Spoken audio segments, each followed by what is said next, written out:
Bonjour et bienvenue sur videoexcel.com.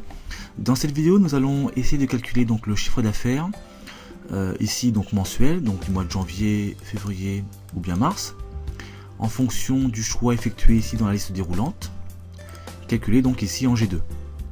Ici dans cette vidéo, nous allons utiliser entre autres la fonction indirecte qui va nous permettre d'appeler, si je peux dire ainsi, d'appeler donc une plage. Donc on va voir comment. Donc, dans un premier temps, on va nommer donc ici nos plages avec les noms donc des différents mois. Pour ce faire, ici, on va sélectionner l'ensemble de la plage ici.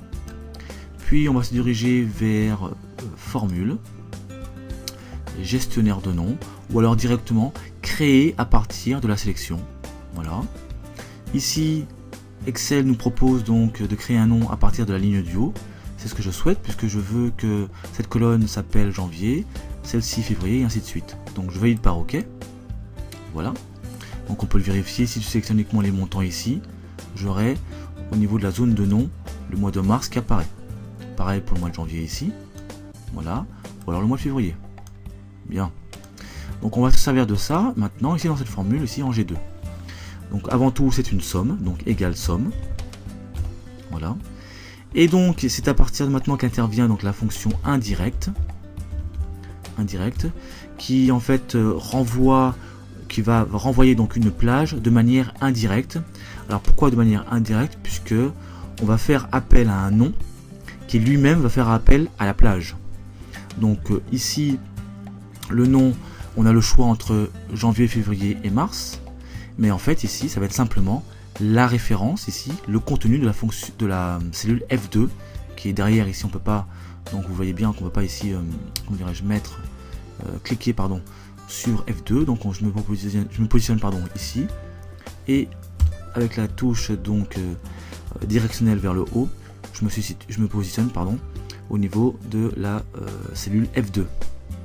Je ferme la parenthèse pour la fonction indirecte et à nouveau pour la fonction somme et contrôle entrée, et j'ai bien maintenant 9274. Alors ce qu'on va faire, c'est que déjà on va changer le format de la cellule ici en G2, donc onglet accueil, puis dans le groupe nombre, je vais cliquer ici sur le bouton qui s'appelle format nombre tout simplement. Donc voilà. Ensuite on va vérifier si le montant déjà diffère en fonction de comment dirais-je du mois. Apparemment c'est le cas. Donc pour vérifier ces montants, ce qu'on va faire, c'est on va se mettre ici, on va sélectionner donc la plage, et puis on va faire la somme de chaque mois. Alors bien sûr d'un coup d'un seul, égale somme. Ici je sélectionne l'ensemble des chiffres d'affaires pour le mois de janvier. Je mets la parenthèse, contrôle entrée. Bien. Donc ici pour le mois de mars, j'avais trouvé 13 946, apparemment c'est juste. On va vérifier maintenant pour le mois de février, 15 518, c'est également juste. Et finalement pour le mois de janvier, 9274, on a bien 9274 €. Voilà, cette vidéo est maintenant terminée, merci de l'avoir suivie, à très bientôt sur videoexcel.com.